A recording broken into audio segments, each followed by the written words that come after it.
Well, good evening. Good evening. Happy National Higher Ed Day. And I am so excited to bring this amazing and important chat as we look at Black educators and professionals in higher education. I got some heavy hitters on the Doc Chat. If you've never seen the Doc Chat, welcome. And let us know if you're tuning in and checking us out right now, what school you might be from, what work you do in higher education. We'd love to hear from you, and we'll be tapping on to all the comments coming in this particular evening. I have some amazing folks right here that are going to come with some great truth as we look at Blacks in higher education. Reverend Michael Robinson, Dr. Keisha Reed, Nicholas Williams, and Marlon Jones. I'm telling you right now, if you know somebody in higher ed that's Black, tell them to tune into the Doc Chat right now. We are going live, and this is an excellent opportunity. I'm going to start with my frat, my brother, Reverend Michael Robinson. Welcome to the Doc Chat. Welcome to this conversation. Tell us a little bit about yourself. We appreciate you for being here. Hey, I appreciate you, Frat. Mike Robinson, Director of Community Outreach and Hiring here at Temple University. Our office is out of the president's office, out of the president's cabinet.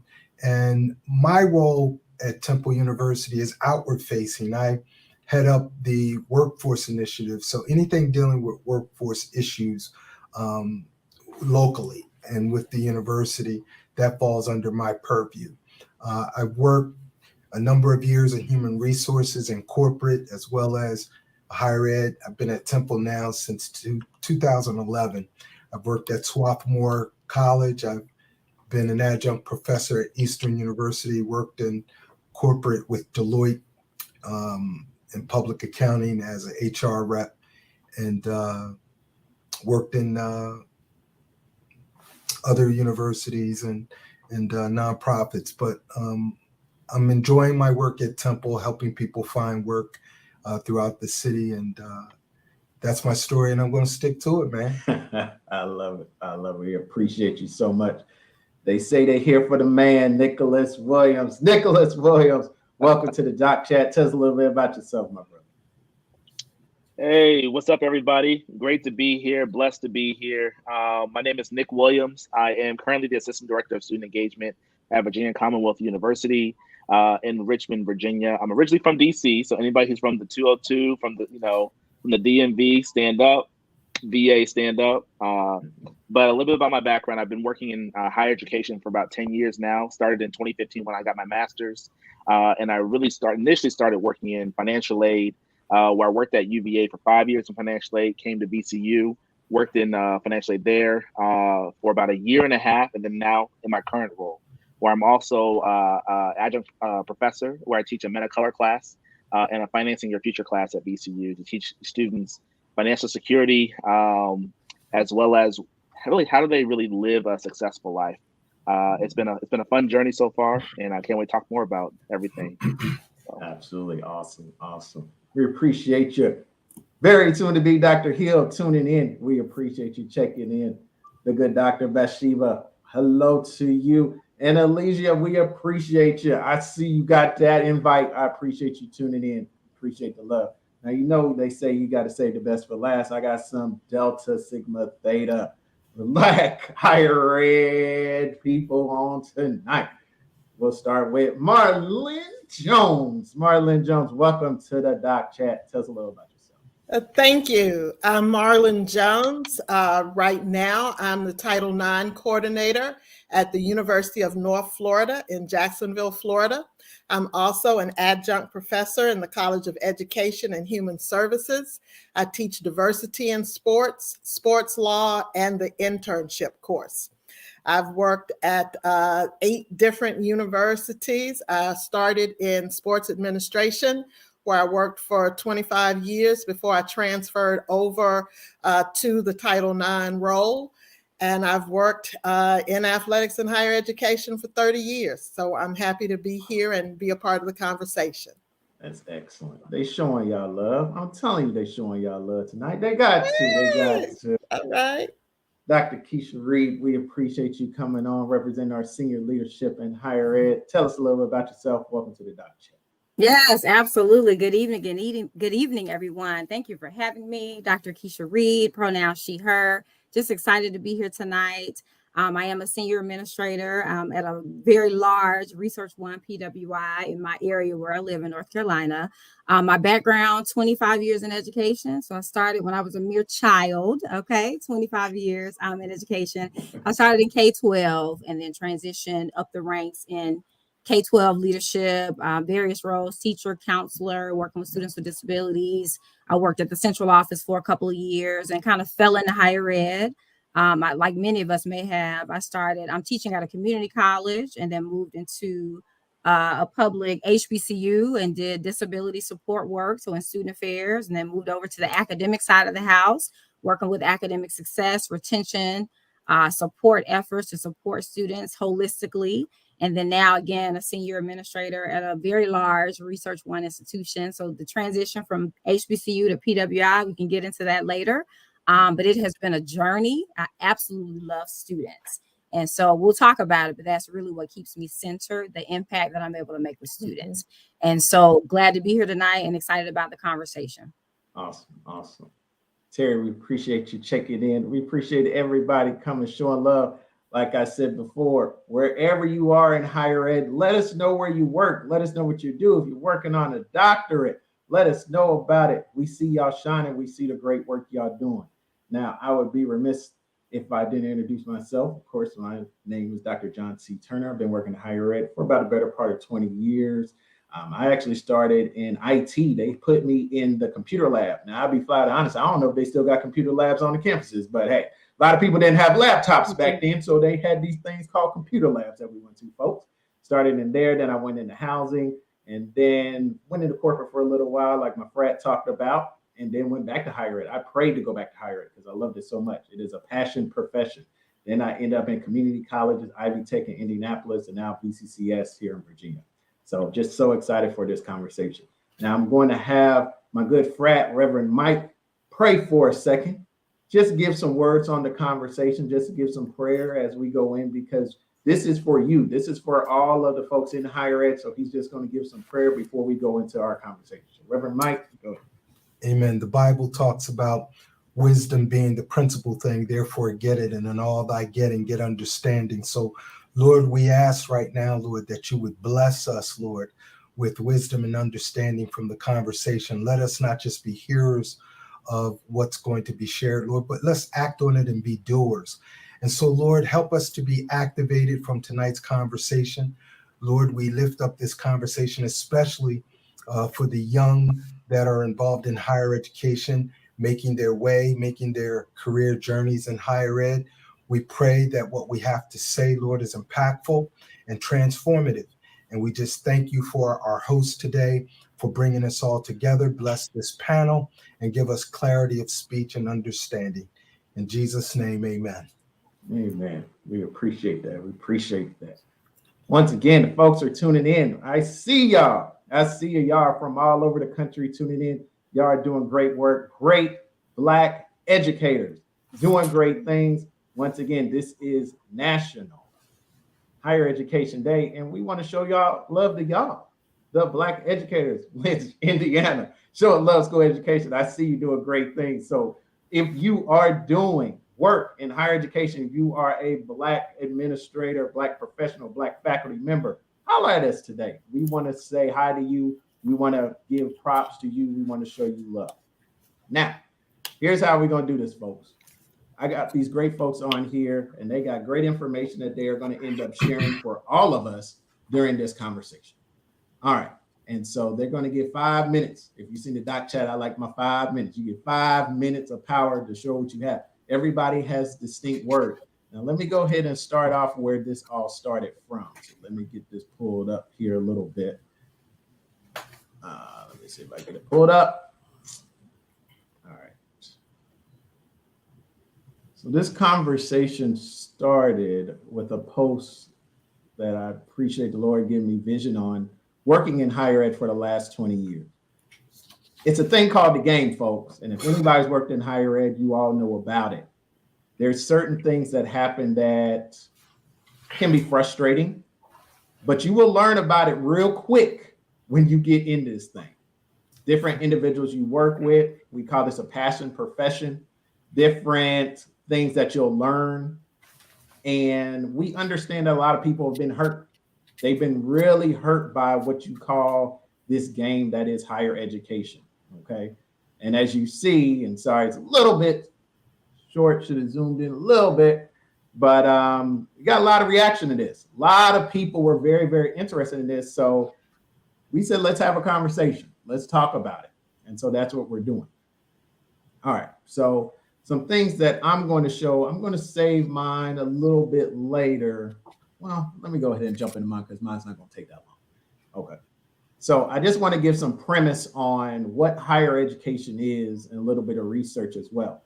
So you say sometimes, well, how do I find out about how to get into higher education? How do I figure out about this game and how it started? Great book, I would say, to get this book called Ebony and Ivy. If you have never seen this book or read this book, you need to have it. This book starts to talk about the beginning of higher education and basically how it was made on the backs of us, Black people. To the point, a lot of people may not realize at some of the original schools that were made higher education institutions, do you know that sometimes tuition were slaves? Just imagine somebody coming and saying, I'm paying my tuition with 2 people. This is going to pay my tuition for the semester. Just imagine seeing a country that did not have any higher education institutions. Now there's some all over the world, all over this country, but they're not meant for us. So we have to make our own. And so as we're making our own and they're thriving, especially in the athletic fields, they take our athletes from the HBCUs to the PWIs, and then you build this huge brand of athletics. I'm telling you, the book breaks it all down. It's huge. It's huge.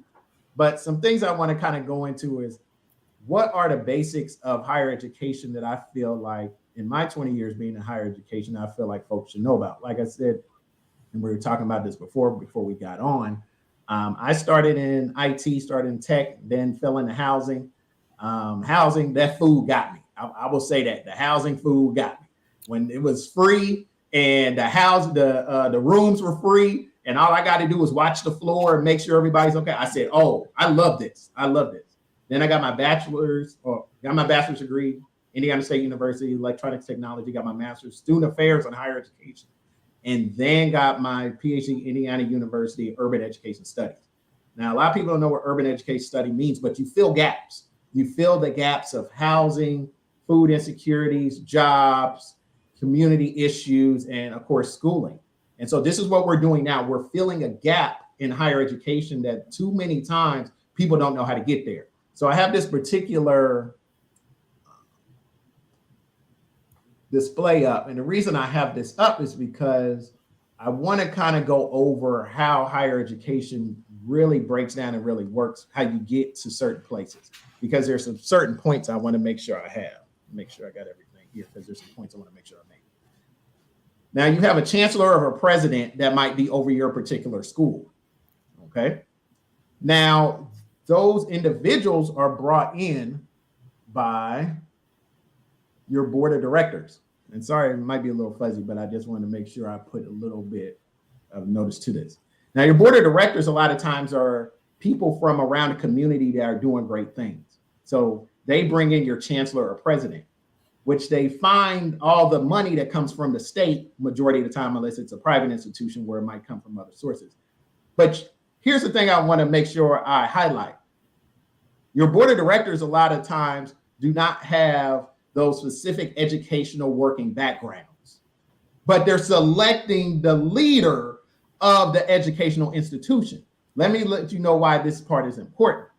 So if we start to look a little bit deeper, you see all of these different categories and all these different areas that other educators are brought in. Now, here's the thing, and I want to make sure I highlight this, and I wrote it as a note. Thank the Lord for this vision that I made sure I had. I want to make sure I bring up. Hardly any of these leaders in higher education are actually trained to be leaders. And that's what makes it frustrating, because the overwhelming majority of leaders are white. And so when you have these white higher education leaders, but you're bringing in a very small amount of Black individuals who have to work under them, especially individuals that might have doctorate degrees, might have master's, and you're working for somebody with just a bachelor's degree, it can get very frustrating because now you're talking about somebody who's in a leadership position that's telling you what to do in your job, but they weren't trained how to be a leader in that job. It's tough, it's frustrating, and it's hurt a lot of Black people, okay? So I wanted to make sure I kind of bring a little bit of focus to that. Let me go back a little bit. So some other things I want to pull up. The great soon-to-be Dr. Nick, he's going to go into this a little bit, how we can turn our skills that we learned and everything that we learn in academics to be influencers or to do great things in media and branding for ourselves. We want to make sure you understand this information because this is how you get more money from being in higher education that sometimes you're not going to get from working in higher education. Okay, so I wanted to make sure I bring that up. And the great Dr. Sheena Howard, she has some great work on Power Your Research. If you've never seen her work, Power Your Research online, Google her. She does some great work. So I wanted to make sure I bring that up because a lot of people wonder, how do you get to those higher levels? And I got the great Dr. Keisha Reed on here. She's going to talk about that. How do we get to these higher levels? Because it's frustrating when you get pigeonholed in an area of student affairs and nobody tells you how to get to the next level. All right. And so we have to look at even other different statistics. Excuse me, sorry, it's a little bit short. I'm just trying to zoom in there a little bit. And so you look at these positions that are held by certain individuals, and a lot of times they're not held by us. And you actually see here, they're held a lot of times by more white women than anything. And so it could get frustrating as you're a leader and you're like, man, I don't see nobody that looks like me in these roles. How do I get there? Okay. Make sure I pull up a couple other things. Some other great articles have come out. Who holds professional positions in higher ed? Well, we really know that answer. It's not really us. And why is there so few of us that are in higher ed? All right. And so something I want to make sure I bring up too, make sure we highlight this a little bit. Let's see if I go up.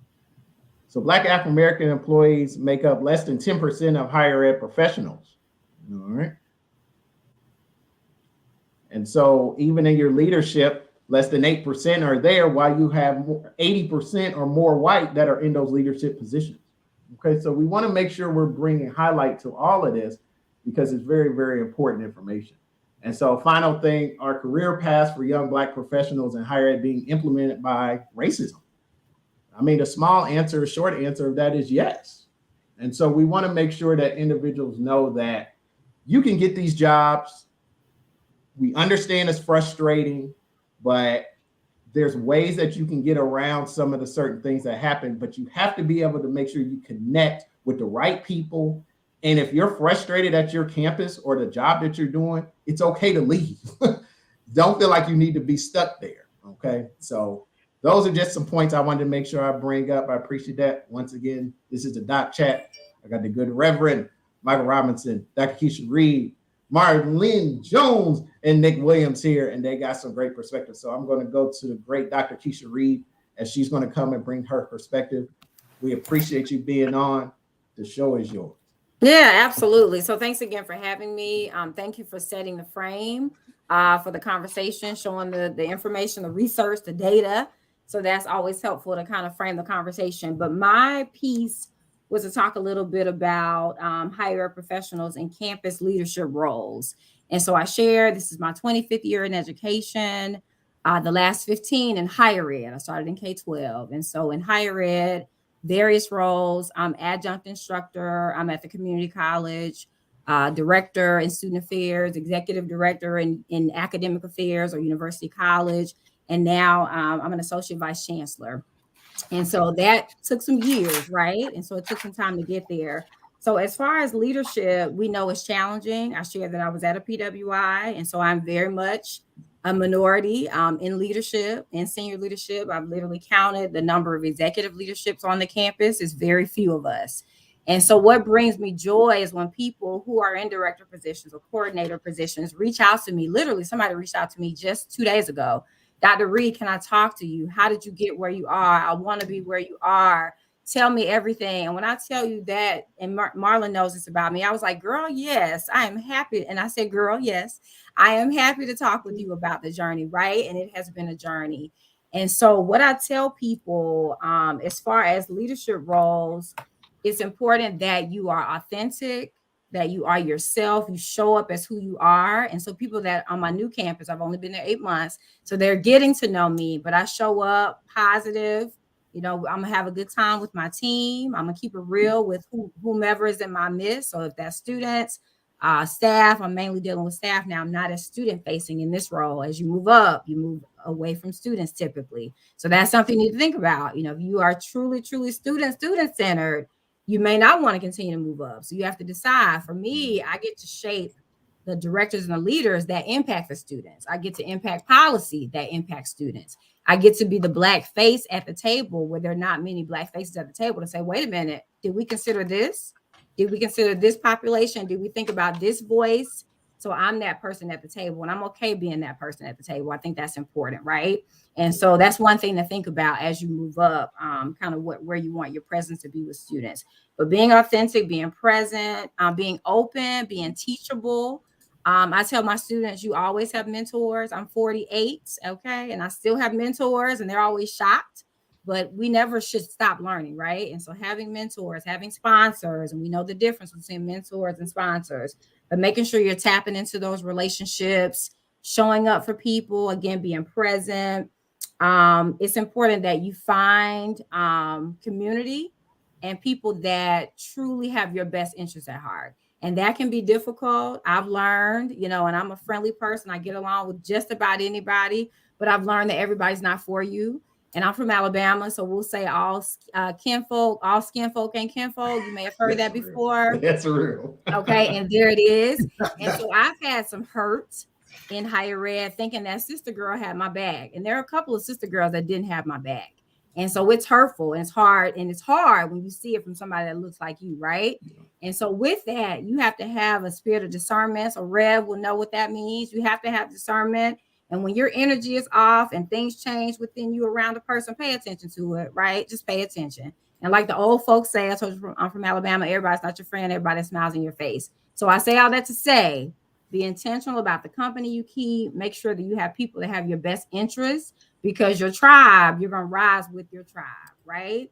And so I just think that's so important. And again, finding people that will sow into you, that support you, that have your back as you are your authentic self. So as far as moving up, what I've learned is sometimes you have to wait. And so I got my doctorate in 2017. At the time, I was an executive director in a university college at an HBCU. So I thought I was going to have my next job in the next 5 minutes. And God was like, no, boo, you know, there's some things I need you to learn. There's some assignments I need you to complete at this current job. But I was like, no, I got my doctorate. I'm ready now. I got my doctorate. I'm ready. And God was like, no, you're going to do some things before I move you. And so I shared this. I told the folks I'm not on LinkedIn a whole lot, but y'all going to see me now. But I posted on Facebook the current job that I'm in. Like I said, I'm an associate vice chancellor in our division at my institution. But this job that I'm in now, it was my 20th application. 20. Yeah. I started applying for Marilyn. I don't know if you saw that post. I started applying in 2020. And so we talked about it's okay to leave. And I had a great experience at my previous institution. They raised me, so many great things. But you know when it's time for the next challenge. You just know. You just have to trust yourself, you know. And so I said, okay, God, all right, I'm ready. And he was like, no, I have some things for you to finish here first. So 20 applications. And finally, God gave me all those no's led to the right yes. So I say all that to say it may not happen overnight. It may take some time. This is my 25th year to get to this level. But you work hard, you grind, have people that can support you, be teachable, be willing to do, you know, the extra duties. And don't kill yourself. Okay. So balance, work-life balance is important. I tell young people, pace yourself. You know, you don't have to be on campus every night. And for folks who are in student affairs, you really have to balance. So when I was working on my doctorate, there are days I'm like, okay, it's 5 o'clock. I have to go home. And folks in student affairs won't leave at 5, right? But you have to, you know, look at those cycles and ebbs and flows. If you have family, you may have to say, okay, I have a whole husband. He'd be like, so how many days you working late this week? I'd be like, okay, let me see my calendar. This week is 2 days. He'd be like, okay. So my point is, Don't kill yourself, but do those extra duties as a time to give you that extra skill set, extra connections, take on that special project, but again, maintain balance and don't let people take advantage of you. Okay. Because what I've learned is good work gets rewarded with more work, right? We all know that. I'm just saying, good work. Okay, you did that. Let me give you 5 more projects. When you show people that you can do it. And so you really have to be intentional, making sure that the things you're doing align with your goals. So I would take on extra duties if I felt like, okay, that's a skill set I need to develop. I need to learn about budgeting. Let me take on that project. I need to learn about other things. I started in student affairs. So when I moved over to academic affairs, and that was a jump, right? Mhm. I had to be open, teachable, and that really helped me to move forward. And let me know when I get close 5 minutes. I can go. You mentioned Got earlier about one more, but you rolling. you talked about how folks get stuck. So I was the director of disability services on my previous campus. So I was the disability lady. Like people literally was like, Keisha's kids are so inappropriate, but that's what they would say in an endearing way. In an endearing way, right? But I didn't want to get stuck as a disability lady. I was like, I want to do something else. And so you have to step outside your comfort zone, think about all your skills. I was like, I have K-12, I have college teaching. What else might I do? And I was able to jump into academic affairs, and that was all she wrote. So having student affairs and academic affairs really set me up for the next thing. So all this to say, be open, teachable, trust the process. Know that the no's will get you to the right yes. You just have to trust the process. That's all I got. Nah, you Delta Sigma Theta over here. I know y'all got both, but that's why we have not one Delta on, but 2. This is a ladies' first show, so we're gonna go ahead with the wonderful Marlyn Jones. I think she is ready. Let me make sure here. You all set? I am set. All right, you got good 5 minutes. You're on the dot chat. The show is yours. Well, I started working in higher education. My first campus was an HBCU back in 1991. And I was an assistant athletic director. And at the time, there were 2.5 full-time people in the athletic department for 14 sports. So I was also the advisor for the campus newspaper. I went out with the admissions office when they were recruiting. So I learned to, as Keisha said, volunteer to work with some things that I knew I could do, but I hadn't had a chance to do yet, because knowing you can do something, you can't put that on your resume. But when you volunteer and you work with other things, and at an HBCU, there's always help needed doing something. And so I would volunteer and I would work and I would spend all those extra hours on campus. But I'm here to talk about DEI and Title IX. Okay. And these are 2 areas that people hear, but they really don't know what they are. Diversity, equity, and inclusion is so important on a college campus, but most people only think of it in terms of race and gender. But there are so many other components. We have to make sure that every student at the university feels welcome and included. So that means our military veterans have to feel that they're at home on campus. Our LGBTQ students, our international students. We have a very large homeless population on my campus. So there are some things that we have to do and adjustments we have to make sure that they can be successful. We have first generation students who did not have anyone in their family that went to college. And so they don't know what's coming. They don't know what to expect, and they don't know how to adjust. Within our colleges, we also have DEI issues. I work with our nursing program because it is 90% female. DEI is not just to make sure that women have opportunities, although that's a large part of it. And so I have to help them recruit male students. It's like our College of Engineering is the opposite. We have 90% men. And we have to get them working with our enrollment management staff so that they're seen at the high schools, and so that we get those high school female students on our campus and let them know what engineering is, let them know what it entails, and let them know how they can make contributions. When I started as the Title IX coordinator at my university 4 years ago, I did a series of focus groups with different organizations. And one of the ones I met with were women in engineering. And in 2020, these young women told me that when they had group projects, that they were still expected to be the secretaries and to keep notes at the meetings. Wow. And they were refusing.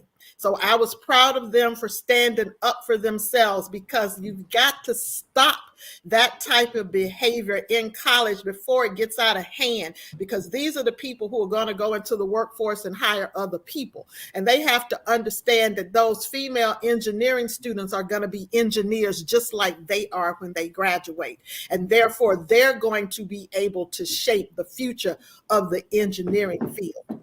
In business, we have women galore in marketing, but we need women in finance.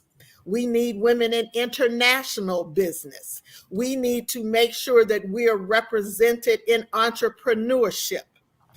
When we look at all of the different populations that we have, not only must people feel at home and connected, but it's so important for retention. I went to undergrad at the University of North Carolina at Chapel Hill at a time when the university was under federal court order to desegregate, and still we were the minority of the minority of the minority. The majority of my classmates and my friends, and we're still connected, their children are not going to UNC Chapel Hill. A few of them have, but I saw a recent graduate who said, my experience was brutal and brilliant at the same time. The fact that that was my experience in 1984 and it's still her experience in 2023 shows that there's still a lot to be done. Yes, I was in the journalism school at Chapel Hill. There were 3 Black women in the advertising sequence out of 110. And 2 of us were from Durham, North Carolina. Wow. 1 was from New York City. It was crazy. We have to make sure that we are making our students aware of all of the different majors at our university and all of the different ways that they can have careers in these different majors. With Title IX, I investigate claims of discrimination, and those are claims under Title VII, which are all of the protected classes, your religion, your race, your gender, your ethnicity, the fact that you're an international person, that you have a disability visible or invisible, or that you're a pregnant or parenting student. And then we also investigate our Title IX sexual misconduct, which includes sexual assault, sexual violence, domestic violence, dating violence, and stalking. And what I find from our faculty, unfortunately, is I had a meeting and I was told, well, you don't support faculty. I said, you're exactly right. My office doesn't support anybody because I have to be a neutral and impartial investigator in a process that is delineated by the federal government. And what I find is that people want you to investigate any slight that they feel has come upon them. But when they're named as a person in a case, it's like, well, you shouldn't be investigating me because you should know I wouldn't do that. It doesn't matter what I think or what I know, is what does the evidence show? And is there a preponderance of the evidence available to show that the university rules and regulations have been violated? People get us confused with law enforcement. I have people who come to my office, and when I ask them what their outcome they're seeking, because we want to make sure that we expectations set early in the process. I don't want someone to get so far in the process that they think I'm going to be able to do something I can't do. So if they want someone arrested, they've got to go to university police. My office is not to decide if someone is innocent or guilty of anything criminal, because we don't work in the criminal arena. We work to see if university policies and procedures have been violated. Unfortunately, so many of the people who are running DEI offices are white males, and their book experience is seen to trump our lived experience in this skin.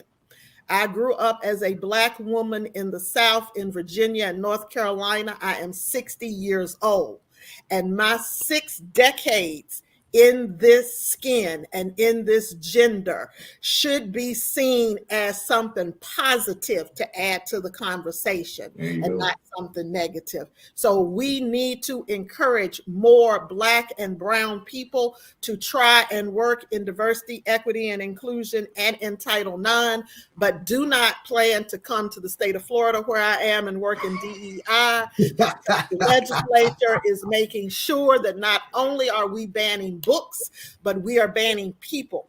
And there's a whole division at my university with 17 mostly Black and brown people who are going to have to either be relocated within the university or lose their jobs because of legislation that passed in our last session. My goodness gracious. That's why you have Deltas go ahead and start it off, folks. Oh my goodness gracious. I'm telling you, we appreciate y'all so much. I appreciate y'all for tuning in. This is the Doc Chat. This is National Higher Education Day. If you did not know, June the 6th. And of course, we're going to have the unofficial, official conversation right here on the Doc Chat. I got these great leaders here who are talking about all things higher education. I'm going to go to the great Reverend Mike Robinson. He's going to come and give his great perspective and great thought. If you're tuning in, let us know where you're tuning in from, the work you do in higher ed. Keep the comments coming. If you're feeling them, let them know you're feeling them. We appreciate y'all so much. Reverend Mike, you're up, sir. Thank you, my brother. Yep. One of the things that I get to do at Temple University that I'm extremely proud of is to help move the needle in the workforce space. My job isn't working with the students, but my role is outward facing, and that I get to impact employment and economic levels by helping people find work. Temple University, for those that may not know, is located in one of the most impoverished sections of Philadelphia. But around the campus, there's a lot of gentrification. There's a lot of building and redevelopment. And sometimes the community can feel animus against the university because they think through the gentrification that they're being moved out and that the university doesn't care. But the truth of the matter is, Temple's not in a lot of that redevelopment. These are independent developers that are coming in to build up these residential facilities to serve the students. So sometimes Temple gets a bad rap for some of the gentrification and redevelopment that's going on in the community. Now, I make note of that because my charge here today is to talk about how can the university engage in a positive manner with the community. And I think, and maybe, because of the work that I do, what I'm about to say may sound biased. I think one of the greatest ways to impact goodwill in a community is to transform it economically. And by transforming a community economically, by helping people find jobs, and I'm talking about sustainable wage jobs where they're making at least $15 an hour or more, so that they're making a sustainable wage, you can change the economic landscape of a family. And if you do that enough times, you change the economic landscape of the community. And so one of the things that I get to do is to work in partnership with a lot of corporations here in the Philadelphia tri-state area, helping them with their recruiting needs. They'll reach out to us in our department and ask for our assistance. We'll do things like a job fair, for instance, that we're planning for next week. My office plans the largest job fair in the city of Philadelphia every year. And this is an outward facing job fair where we bring in at least 100 plus employers. The event typically draws between 500 to 1,000 people. At one time, we drew almost 3,000 people at one of our job fairs. And so it's a pretty huge event. And we also do micro job fair events where we'll bring in one company and do an employer spotlight to present that company to the community that may be offering job opportunities at entry level as well as executive level management opportunities. We also facilitate professional development training. Now, this is important. The reason why I'm talking about these things, because these are the things that we typically ignore in terms of job placement and job creation and workforce readiness and workforce development, because we leave all of that on the shoulders of career development. But career development is only focused on the students and possibly alumni. As to be a goodwill employer, Temple is the largest employer in North Philadelphia. Temple is one of the largest employers in the city of Philadelphia. So for us to be an institution that intentionally takes to heart developing economic opportunities for people not only in our neighborhood but citywide, that's a big lift for us, and that's building goodwill. Temple, for instance, in North Philadelphia, I mentioned earlier, it's one of the most impoverished sections of the city. We've made economic transformation in that we hire from our community. That's an intentional campaign that's been ongoing for a decade plus. We have impacted our community in a way where in I think it's $55 million in cumulative earned income, where we have hired from our community those individuals that work with Temple. We have about 10% of our workforce representative of the immediate community that surrounds us. So out of the 9,000 or so employees that we have, about 900, close to 1,000, we've hired directly from our neighborhood. Awesome. And so you're talking about a $55 million boon to the community that's typically labeled as, one of the most impoverished. Also, we, are dealing with issues. We heard Doc talk about, title, the affirmative action and DEI work that she does. We're also making those kinds of impact through workshop sessions on hiring practices so that people can hire in a legal sense. I'll give you an example. I'm 62 years old. I'm from a generation, I was born before the Civil Rights Act of 1964. So my generation and earlier, it was legal for you to discriminate against us. Yeah. There were no policies to stop you. If you wanted to discriminate against us by not hiring us and creating all sorts of shenanigans to lock us out of job opportunities through illegal hiring practices, nobody said a word because you couldn't do anything. It was okay to do that. So my generation and earlier, we come from an era where we didn't have civil rights protections. Yeah. And so now that those protections are in place, we help employers understand those rules of law as it relates to hiring. I'm a member of SHRM, the Society of Human Resource Management. So as I talk to the people that I'm coaching up for job interviews, when I'm talking to employers about how to hire DEI candidates that are qualified, not just that they're DEI, but they're qualified.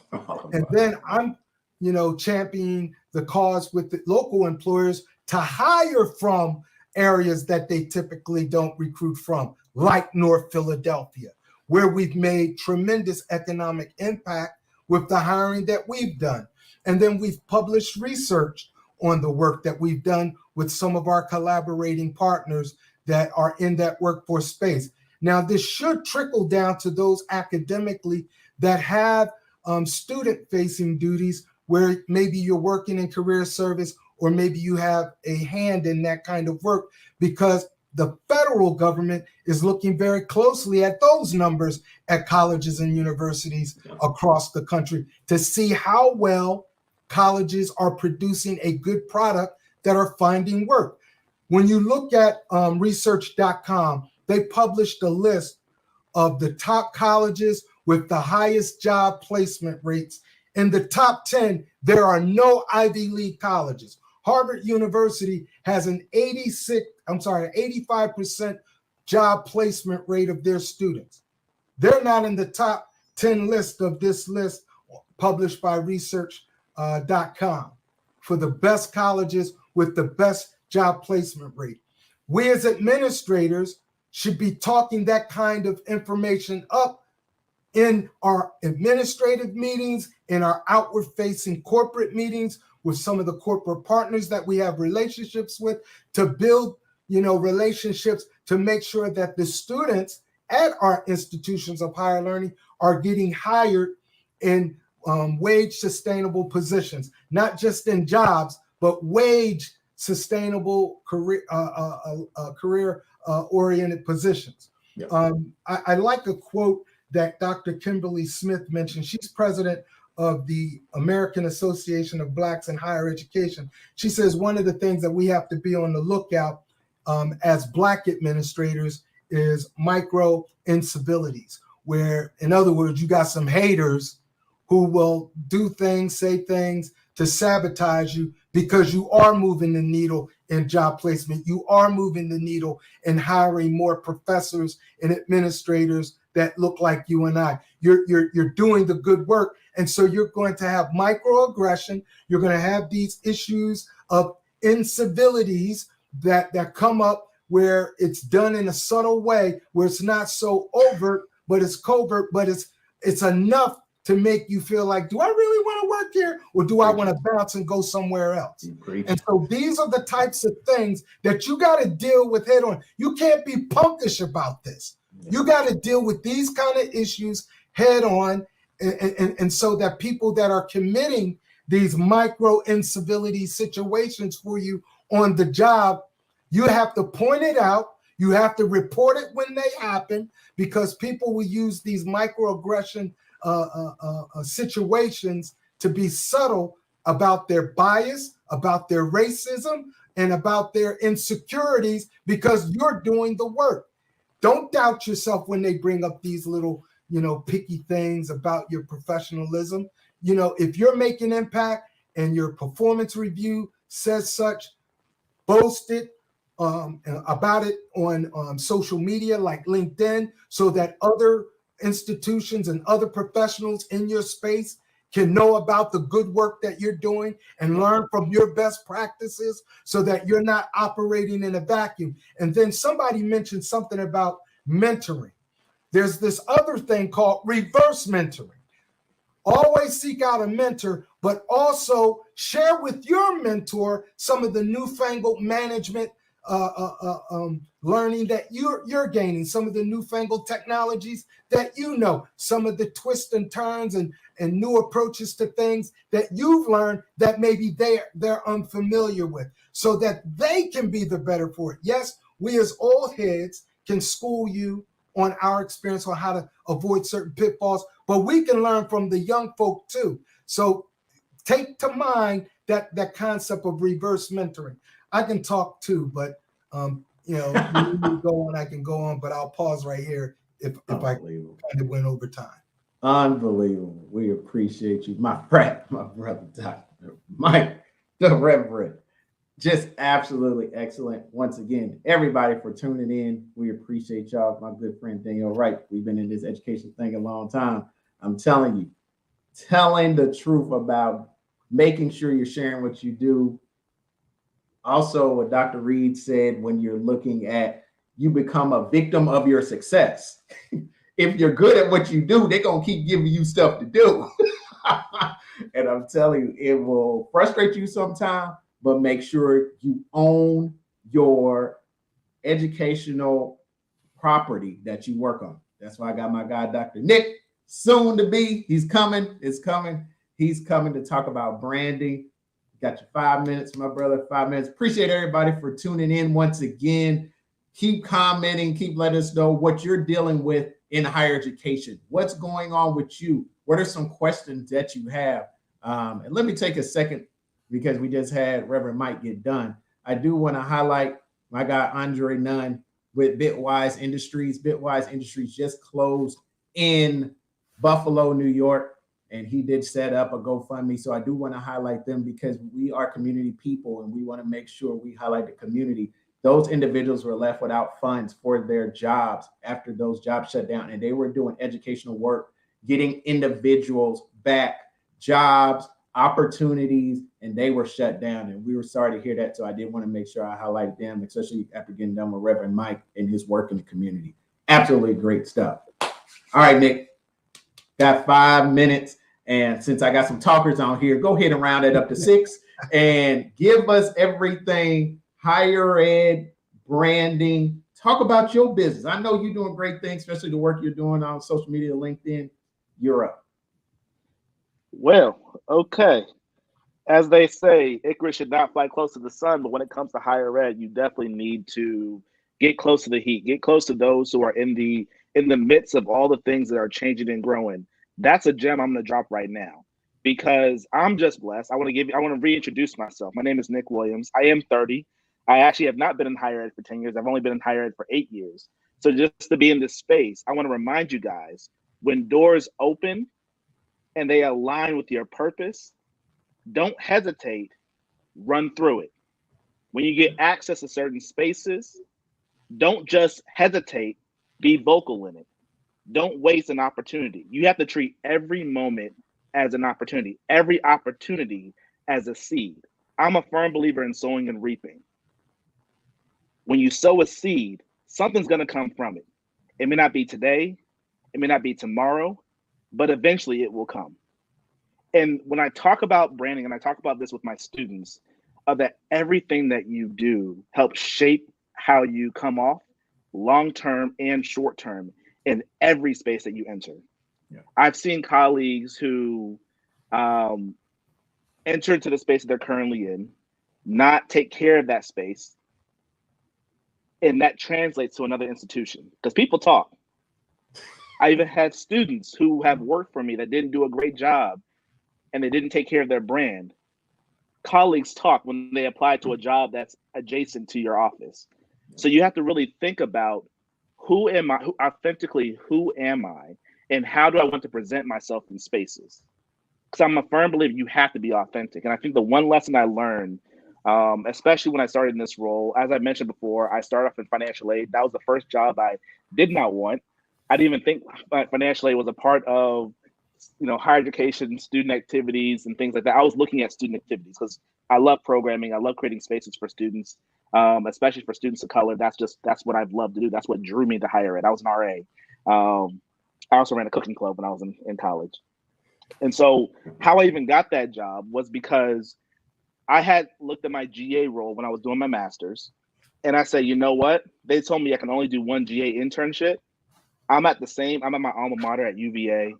I'm going to maximize this. I'm going to have 1 year to get this degree. I need to get as much experience as possible because this is my first time in higher ed. I want to learn as much as possible. I did 3.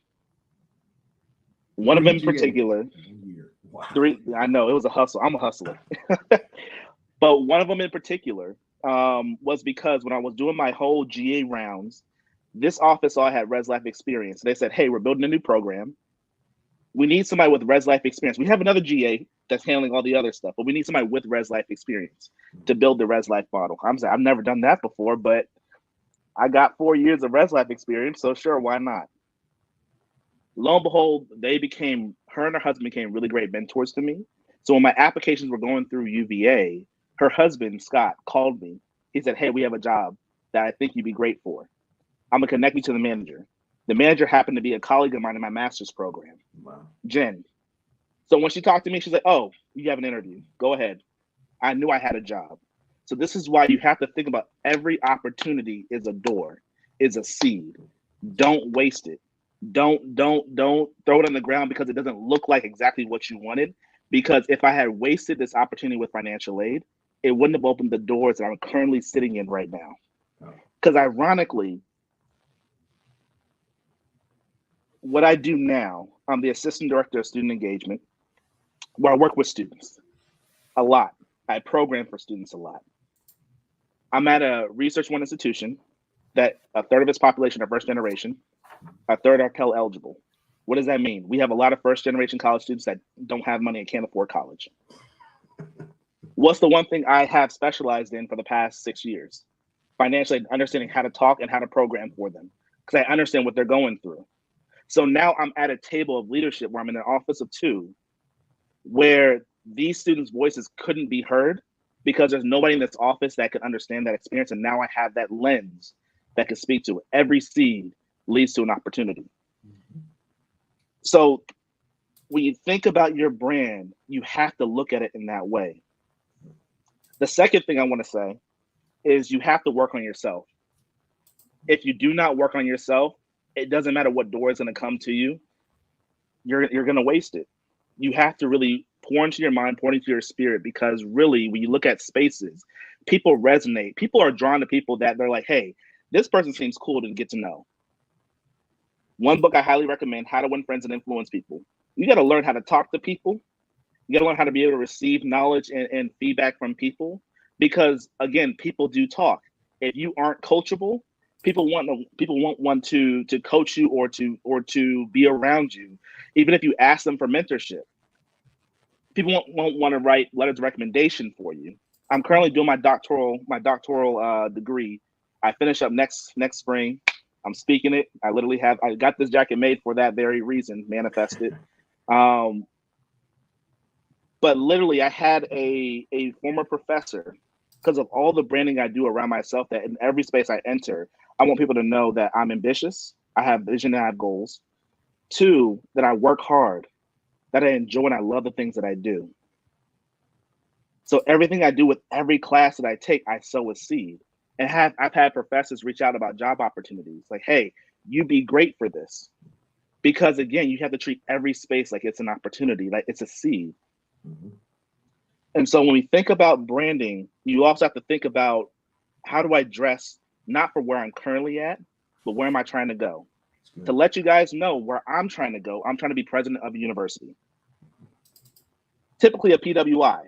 I want to have that Obama feel. That's my honest thought. That's all right. That's all right.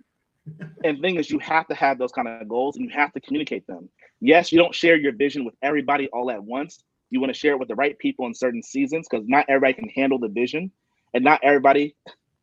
I heard Dr. Reed said, not all folks are your kinfolk. And now you have to be really mindful about who you share your vision with and in what season of that vision. But thing is, you have to still share something of the path you're heading, because that's how people know how to direct you. The reason I found myself, like when I was working in financial, I was frustrated. I was young, I'm like, okay, I'm in this job for a year. I'm gonna be out. I'm gonna go, director of student activities, boom, boom, boom. I'm gonna be up there. I'm gonna move all the way up to the presidency in like 10 years. I'll be there. God said, no, there's things I want you to learn. There's some humility you need to learn. There's some leadership things you need to learn. You need to learn how to be able to follow another person's vision. I gave you the gift of vision for a very good reason. I built you to be a leader for a very good reason. You've become very outspoken for a very good reason. But I need you to learn how to be able to submit yourself to somebody else's vision and help bring that to life. See, even in my role right now, I told my boss, who's the director of student engagement, again, we're in the office of 2, I said, my goal is to help make your vision come to life. Now I'm going to bring my most authentic self in this space to help assist that. But that's my goal, is to learn how to follow so I can know how to lead. So lo and behold, about 8 months into my current role, she goes out on maternity leave. So now I'm the director of student engagement, the acting director of student engagement. I'm getting the experience I did not expect or anticipate I would get until probably like a year and a half, 2 years. And I'm a Black male in the School of Business. VCU School of Business, there's about, I can count like the number of people that are in the School of Business that are a person of color do not exceed these 2 hands. Yeah. There's literally well over 120 people that work in that School of Business. Yeah. The majority student population in the School of Business are Black students. I don't know if you guys have seen Dear White People. I said pretty much my office became an episode of Dear White People.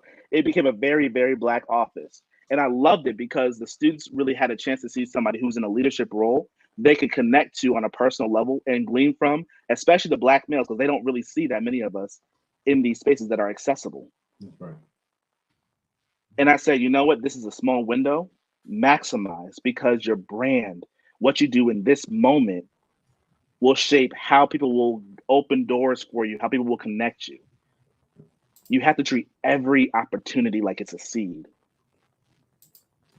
It's going to be a long journey, but it's going to be rewarding, because this is definitely a passion industry. Yeah. The last thing I'm going to leave with you guys is that I had to learn, especially with this role, is to stop hiding your gifts.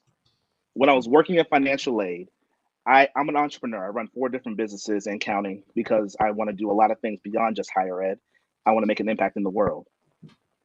And I would never put that stuff on my resume. I would have friends and colleagues like, I wouldn't put that, that's gonna look shady. They may think that you're gonna be here today, gone tomorrow. And something that God told me when I applied for this position, he said, the businesses I had you start are all tied to your gifts.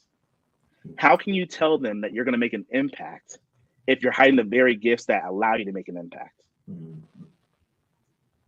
So I put on my resume, this is my higher ed experience. Here's my leadership experience through the different businesses I run. Especially when it came to marketing, I've had to teach myself marketing. I didn't get into the business school. I don't have a business degree. I have an English degree. And I shared that. Every single one of those gifts that I have, my boss said, you know what? I want to make sure that you are able to use all those in this space, because that's what makes you you. So we're going to make sure that happens. I now teach and mentor students who are studying marketing on how to do marketing and branding. I use my cooking to connect people in tough dialogues around different topics around the world in those unique ways. When you highlight your gifts, you use your gifts, it's going to transform your path, but also help you identify exactly what you truly want to do. Because 9 times out of 10, the beauty of higher ed is that you may see a title that is here today. It may transform into something tomorrow, something different tomorrow. Yeah. And thing is, when that transformation begins to happen in higher ed, and it's happening right now, that is the current state of higher ed because of the pandemic, that it's shifting because of budget. People are downsizing, they're shifting, what are the priorities? You're going to come to the front of people's minds of, hey, you know what? They have this skill set and this skill set. Let's build a role that will allow them to maximize. So we need both those skill sets to be able to accomplish this bigger goal. This is why you can't hide your gifts. Because when you hide your gifts, people don't know what you're fully capable of. People pigeonhole individuals in certain roles because that's all you're showing them. But if you show them all that you have the capacity to do, within reason, be mindful, because I do firmly believe in self-care, and higher ed is one that's known to exhaust people, especially people of color, because the Black tax is real. Mm-hmm. You will feel it because a lot of students of color will want you to mentor them, and you see things that your white colleagues will not see. My boss is a white woman. She's fully, I appreciate her so much because she's been a huge advocate for me. And she recognizes, her and I just had a conversation about that today, about microaggressions in the workplace and things like that. So you have to really recognize that there's a balance, but don't hide your gifts. Make a self-care plan, especially for those doing your degrees right now. Even those who are currently working, make a self-care plan. What are the things that you need to do that rejuvenate your soul? Because you can't bring your best self into spaces if you aren't doing the things that rejuvenate the soul that allows you to bring your best self. You have to really take care of yourself. Yeah. So that's all I got. Woo, my God. Welcome to the Doc Chat, folks. This is why we're having this conversation. Now, I know we have a little bit more time. I'm giving each of these great folks 3 more minutes to give their kind of final thoughts, other things. Thank you all for the wonderful comments. As you see, especially on the Doc Chat, we're changing the narrative. These are Black individuals. We're not yelling at each other. We're not going at each other crazy. We're giving you all positive, confirmational information that we want you to know. You can come into higher ed and do good work. I want to make sure I say this before I throw it back to Dr. Reed. Like I said, I'm going to give everybody 3 minutes to give me whatever you got, because they're bubbling right now. I know they are. They're bubbling. and I got to get what's bubbling out of them right now. But what God gave me as well is you have to have vision. You have to have people around you with vision if you're going to make it as a Black professional in higher ed. Because Nick alluded to it, Reverend Mike alluded to it, Martin Lynn alluded to it, Dr. Reed alluded to it. People will bury you if you're not careful. And you have to know you have the right people around you to help you get to where you want to go. All right. Dr. Reed, I'll give you Yes, I am. 3 strong minutes. 3 strong minutes. Give me what you got. Whatever you have for the people, give me what you got. Yes. So everybody was so amazing. Let me just say that I'm over here jumping out my chair just listening. But what I want to leave as I wrap up is it's just so important for each of you all to know that you belong in any space that you enter. That is so important. You belong. You deserve to be there. You are worthy. Imposter syndrome is real. I didn't really experience that until I got into my doctorate. Like it was screaming, are you sure? Can you do this?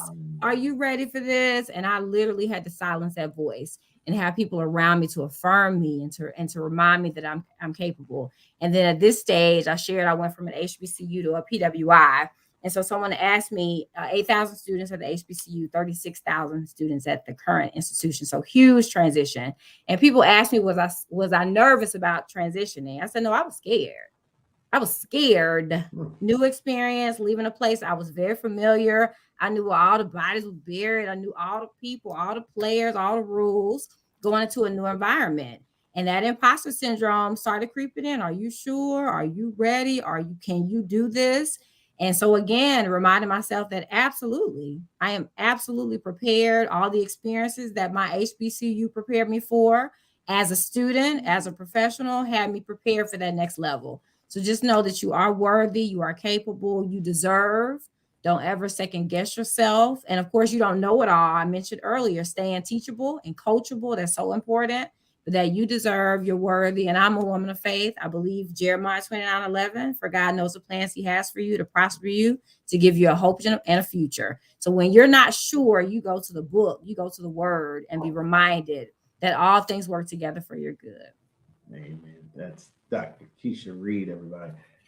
Marlon Jones, you got 3 strong minutes. I know you over there bubbling. I think we got you on mute here, but we got to get you on mute here. It's all right. Okay. Go. 3 strong minutes. Give me what you got. One of the things that I had to learn when I went to work, and Keisha was talking about, you see people who look like you and you think they're going to help you and champion you, and that's not always the case. I think one of the problems people have is they try to use work as a place to create and make friendships. And while that can happen, that's not the purpose of work. And I think you need to keep your life compartmentalized and separated. I mentioned my friends that I had in undergrad. I was just in North Carolina last weekend because one of my girlfriend's husbands had his 75th birthday celebration. And on the same weekend, I was there with one of my high school classmates whose daughter, who is my niece, got her master's degree in counseling. And those are my friends. I've had these people in my life for over 40 years. And so when people at work disappoint me, when people at work don't support me, it's okay. Because at the end of the day, I still have my friendships and my friend set. And then your family. Most of my immediate family are ancestors now, but while they were here, they poured into me. My mother taught school for over 40 years. My father was a Mumford Point Marine, and then he went in Army Reserve for 20 years.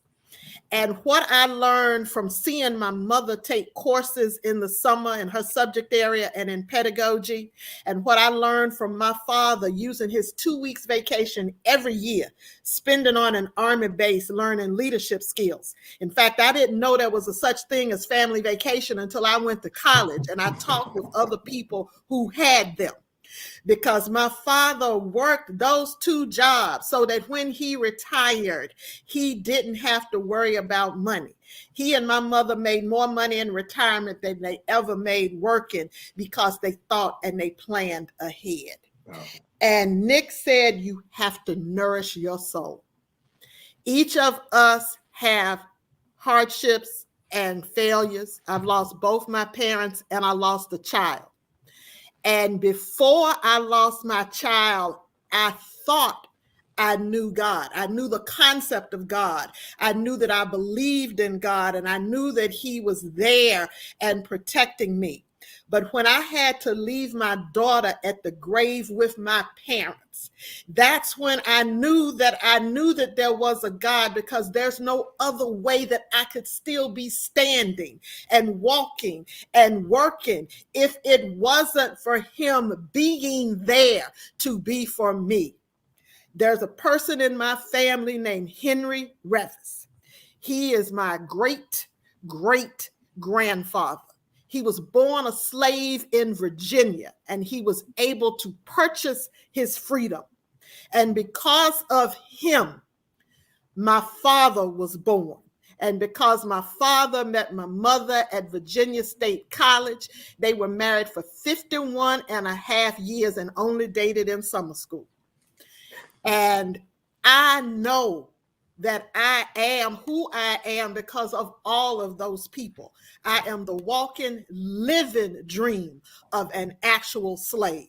And I just want to encourage everybody that if you have a desire to work in higher education, do not let people who tell you that it's hard distract you. Everything is hard. You pick your hard. You choose what hard it is that you want to go after. And it is because every day when I go to work and I do supportive services meetings with women who have been sexually assaulted, because I was raped as an adult, and I know the pain that they're feeling, but they can look at me and they can see that I'm still standing and that I'm working and that I fully went from victim to survivor. And it lets them know that they can do the same. So there's a place for you in higher education. You've just got to find your own place and put it together. But please, please, we need more Black and brown students. And it's more important now. Keisha and I worked at the same HBCU, and I worked at 3 HBCUs. But it's more important for me to be seen at my PWI by those Black students, because there are fewer people who look like me for them to see. And in order for them to believe they have a chance to work on a campus like that, they have to see people who are not in physical facilities. Not that that's bad work, and we couldn't do our jobs at the physical facilities and the landscapers didn't do theirs. But if they can have a purpose, like my great-great-grandfather Henry Revis had a purpose. It was to be the seed to grow all these other humans who could then do things to help other humans grow. Please use your talents. Please use your gifts. Don't hide them, and reach out to any of us. Well, I speak for myself, but reach out through LinkedIn, make connections, find people who have the jobs that you desire to hold, and find out how they got those jobs, and more importantly, how they keep those jobs, so that you can start building bridges that are going to help you get to your dream job, or one that's better. Because the last 3 jobs that I've held did not exist when I was in college. So get you some good business skills. I took all the first year MBA courses at VCU when I was there, even though I was in the College of Communications, because everything is a business. And in higher education, if we don't market and we don't brand ourselves, if we don't get students, if we don't retain them, our doors will close. So higher education is a business. Don't let anybody think that because you're in education, it's secondary. It's primary, because it builds every other occupation. Absolutely phenomenal. The Marlene Jones. We appreciate all the comments. Everybody commenting. That shows us you paying attention. You checking us out, and we appreciate you. and Ms. McCants, we always give God the glory, because let's be flat out honest, we wouldn't be here without him. I'm telling you right now. I'm bouncing it over to the Reverend. Got your 3 strong minutes. Now, we know we had these great Deltas leading the way. So, hey, Kappa's got to come and make it happen. You're up. So I want to just share some of the initiatives that my office is involved with that's outward facing in the community, so that maybe through what we're doing here at Temple, through my office, maybe it can be, some food for thought for how you might be able to develop what we're doing at where you are. Some of the things that come out of my office, we have a program called New Choices Now Professional Development. It's a 10-week professional development experience for unemployed individuals from the local community. We bring in industry speakers and college professors to talk on topics, whether it's conflict resolution, communication skills, whether it's business decision-making, resume writing, etc.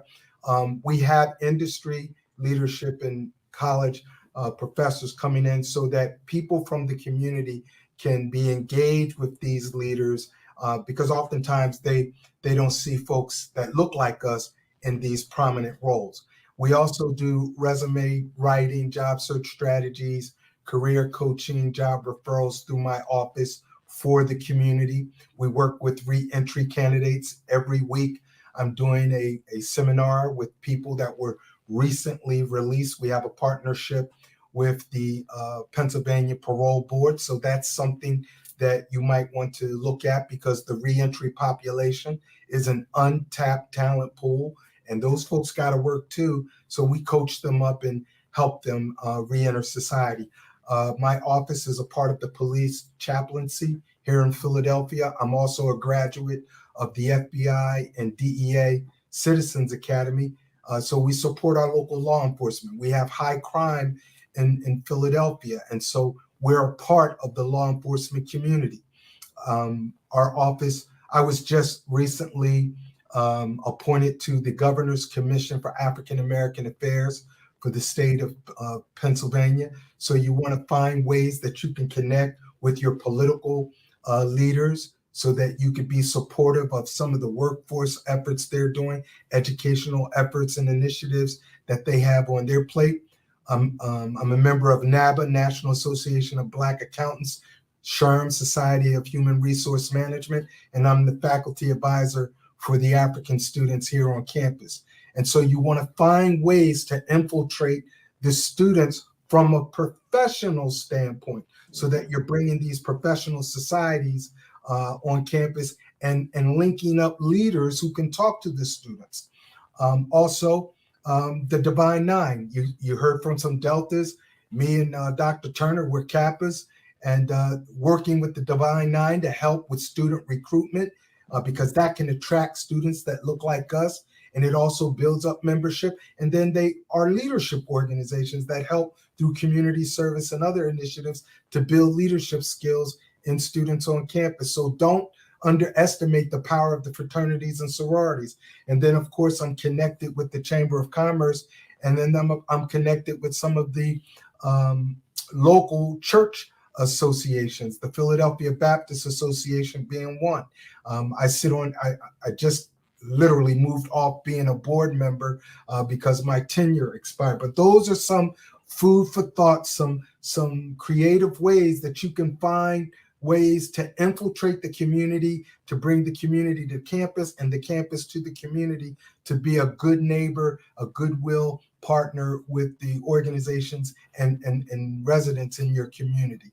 And I'd be happy to take anybody's email. If you want to email me, my email address is mike.robinson@temple.edu. mike.robinson@temple.edu. If you want to chat more about the work that I do, or extend this conversation further, reach out to me and we can do that. We appreciate you, the good Reverend Mike Robinson, my frat, my brother. I appreciate you. Nick, you're gonna bring us on home with that wonderful fourth batting spot, that cleanup hitter. Tell us what you got. 3 strong minutes. You're up. But I'm gonna keep it a buck with y'all. What Dr. Robinson just said, Reverend Robinson just said, get out into community, get into spaces. That's something that I learned, that in this society, in this world, influence is the most powerful tool. How you use that influence will dictate the kind of change you want to see happen. The elections that we've been seeing, the stupidity that we've been seeing in the past few elections since Obama, it's because people are not getting into multiple spaces to use that influence in a positive and effective way. I remember sitting down with one of my former professors, President John Castine, who is the longest standing president at UVA. He's a white dude, but he quite literally set UVA up to do what the Ivy Leagues do financially, which is why they're able to help a lot of students of color at a really prestigious, school and things like that financially. Culturally, it's getting there. That's another conversation. And he was teaching a board of trustees class on really helping us dissect and understand how did the board of trustees operate. And I'm sitting there as I'm looking at, I want to be president. I want to be just like you. And I asked him, how do you become president? How does one become president? He says, one does not become president. One's chosen. And as I thought about it, the mold over that advice he gave me, it's these kind of things that you do in the community that get your name to the front when they're looking to fill those spots. That's good. The board of trustees, board of governors, those are people that are not necessarily in education. Why? They are business professionals, lawyers, doctors. They serve in the community in different ways. And so it gets politicians' eyes on them because they want that kind of person at the table. You want to help change education? Serve in the community. Sit on boards. Again, every opportunity is a seed. Every opportunity. Even sitting on a school board, attending the local PTA, serving in a local community 3v3 event, getting to your city. Like, the first thing I thought about when I first moved to Richmond from Charlottesville is like, okay, I need to find a way to get into the Richmond community. Food is the way I do that. I love food. I'm a chef, self-taught. So I'm gonna start there. I'm also an educator. But when I enter into these food spaces, I'm gonna share everything that I do. The second thing I want to point to you guys, I'm gonna leave that on a cliff right there for y'all. That's all right. Get a doctorate. If you already have it, great. If you don't have one, get one. I'll tell you why. If you see a doctorate solely as a means to teach, you're missing the bigger picture. A doctorate is a tool when you really know how to use it. A degree is a tool if you know how to use it. It's access to a certain quality checked network that resonates nationally and internationally to certain spaces. You don't have to teach with a doctorate if you don't want to. That was never my plan. Did I turn down those opportunities? Heck no, that's money in my pocket. That's good money, and also it's good impact. I'm teaching the classes that I want to teach. But you really have to understand that when you use these tools, these degrees in an effective way, you can write books that will change the narrative. You can sit on stages and speak to change the narrative. You can go into schools and think about things from a critical lens to shift policies. Get a doctorate and get the university that you're going to pay for it. Come to VCU, they will pay for it. Third, I would say, and this is something that summarized from like what everybody said, leave every space you enter better than where you found it. If you operate with that mindset, I promise you doors will open. And you don't even have to push, you just have to walk and they will just open. You'd be amazed, especially with how God moves. When you go into a space to just be a light, things will just move. They'll just align in such a cool way, because what I understand is that light is never meant to sit in darkness. When you leave everything in darkness, when you don't talk about the things that you do, you don't share it on social media. I'm a videographer and photographer. The reason why I post everything I do at work, in my businesses, on especially on LinkedIn, because LinkedIn is now, it's popping. Facebook is now, Facebook is non-existent. It's Instagram, TikTok, and LinkedIn. But especially with LinkedIn, the reason is employers are all over LinkedIn. When you share the things that you're doing in your work, You share the things you do in your businesses. They're seeing these skill sets resonate. So they will reach out to you, say, hey, I've had so many job opportunities come. I remember, this is the one thing that shocked me. Okay. I got an email, a LinkedIn message from an executive search. They were looking for the new CEO of the Boys and Girls Club of Virginia. I've never volunteered in the Boys and Girls Club, if I'm being honest. Never. I've never even stepped into a location. I know what it is. I know the purpose of it. I love the purpose of it. I've had friends serve and volunteer. But see, I recognize that came from how much I share my leadership skills, the things I do in my current role and my business all over LinkedIn. Mm-hmm. Because the things you share, it creates a certain it tags into the algorithm. You're looking for leadership. You're looking for CEO skills. You're looking for financial accounting and financial management skills. It's going to guide towards content, the content you post. I tell my students all the time, have a good looking photo on your LinkedIn. Like, get a friend especially a friend that's a photographer. Let them just do it yourself. Good looking headshot. Put all you do in your headline, your tagline. Put all your experience. Don't hold it back. If people are willing to write recommendations that you can put on your LinkedIn, great. Put that there as well. They can recommend you for certain skill sets. Like, really look at your LinkedIn as your hub to showcase everything that makes you great. Yeah. And I promise you, it's going to connect you in certain ways. It's going to draw and attract certain opportunities to you. The last thing I'll share, that nothing is wasted. There's no opportunity that's ever wasted as long as you share your story. Show your story, share your story. Because your story is meant for somebody. When you hold it, that's being selfish. Somebody's meant to hear your story. There's somebody on this chat that I know that something I said or any of us said that resonates specifically with them. That's part of our stories that literally you didn't expect to hear what we had to say today. This is why you can't go into spaces and hold yourself back. Unleash and release so that people can really win. And so we can change this whole industry. Education is the greatest tool in the world. We just have to take care of it. We need more of us in these spaces. Nothing's wasted. So don't waste this opportunity. That's good. That's good. That is President Dr. Nick Williams there, folks, bringing it on home. We appreciate you. I'm telling you, all the comments are just phenomenal. Everybody tuning in, we appreciate y'all. I'm going to give everybody 1 minute. Start with Dr. Reed. Just let us know where we can find you, how we can connect with you, because these people want to connect with us, great folks doing great things. And I'll also make sure too, just to kind of piggyback off Nick, what he said, follow people on LinkedIn too. This just isn't who sees your post and, oh, they connect with you. No, you need to follow people too. I'm seeing people drop dimes, amazing posts, no likes, no reactions.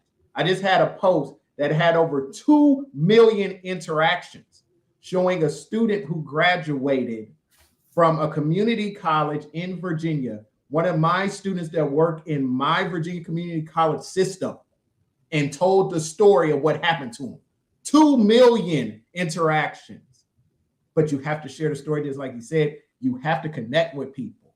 All of these people here are great connections and you need to connect with them. So we're going to go with Dr. Reed. Tell people how they can find you, connect with you. Drop one more dime for them too before you. Yes.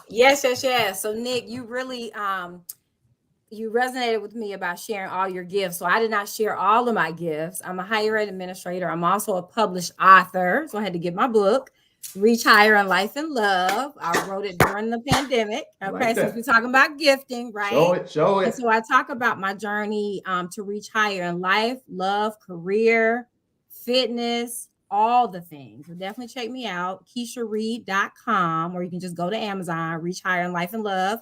It's a message for everybody, So that's that. You can also keep up with me on Instagram, Dr. Keisha Reed. And so you learn about the book, my life, all the great things I'm doing, making the impact. My goal is really to help people reach higher in all they desire. So I'm an educational consultant, I'm speaker, I do talks all over to really help people, again, reach higher in all they desire. And then email, old-fashioned email, if you want to do info@KeishaReed.com. That's another way to get me. And y'all have got me tonight as far as LinkedIn. I'm not as active, but I'm definitely going to step my game up now. Okay, very good. But again, Instagram, Dr. Keisha Reed. The book is on Amazon.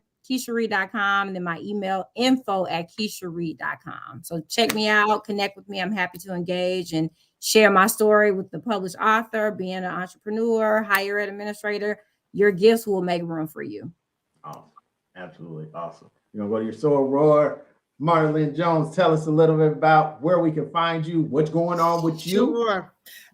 Just let Nick know. He said everyone should have a doctorate. Mine is not EDD or PhD. It is JD, University of Miami. There you go. And I am a member of the Florida and DC Bar.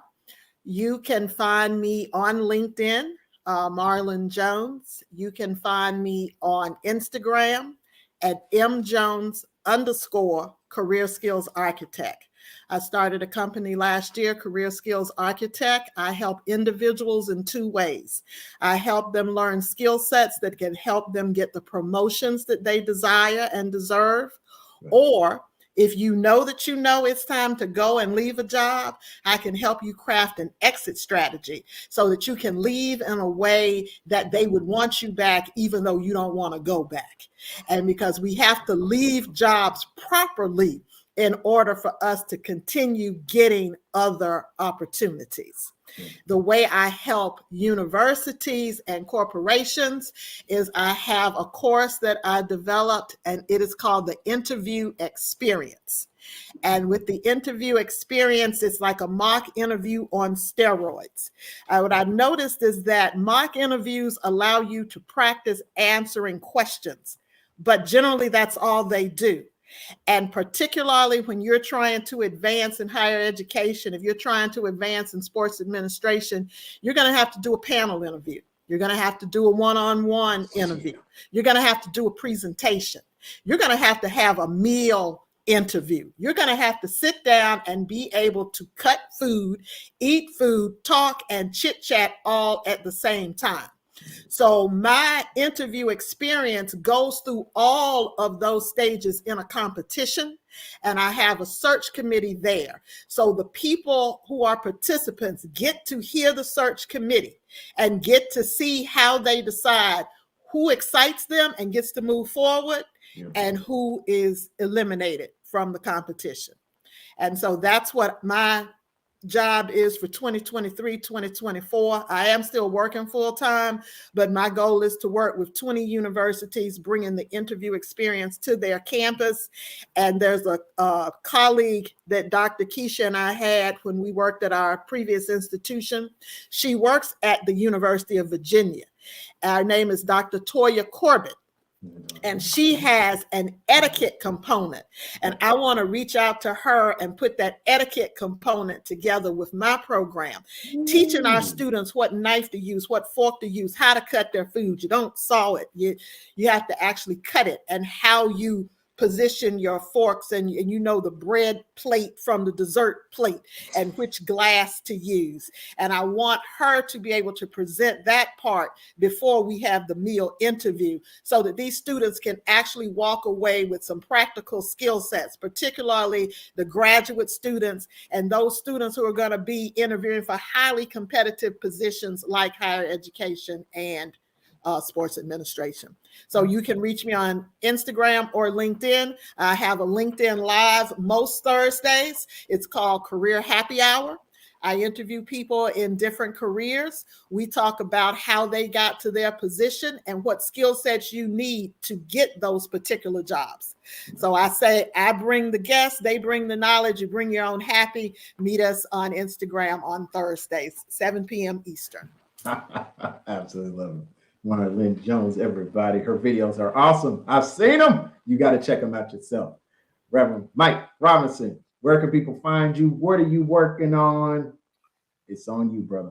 Yeah, so I didn't mention one of the things that I do on the side. My side hustle is motivational speaking. I speak internationally and nationally. Been fortunate to travel outside the country and across the United States presenting leadership workshops and workshops on professional development to business leaders, college campuses, high schools. So that's what I do. And I try to, pump my LinkedIn account with a lot of content these days. I was a little sluggish for a few years, but back in 2012, when I was really, really revving with a lot of my content, LinkedIn awarded me with an award. I had one of the top 5% most viewed LinkedIn accounts in America. Wow. And so one of the things that I advocate very strongly for people, use these social media platforms, especially LinkedIn, for professional purposes. It's a great opportunity for you to use a platform that can reach thousands of individuals to let them know about your professional best practices. Use this platform to your advantage. Most recruiters, 70 or 80% of the recruiters in America tap LinkedIn for potential candidates. So use it and make sure that you're posting content at least once a week. Post something that you've done, or post an article by Dr. Turner or Dr. Jones or Dr. Reed or soon to be Dr. Nick Williams. Post things on other people's websites to grab attention to what you're doing.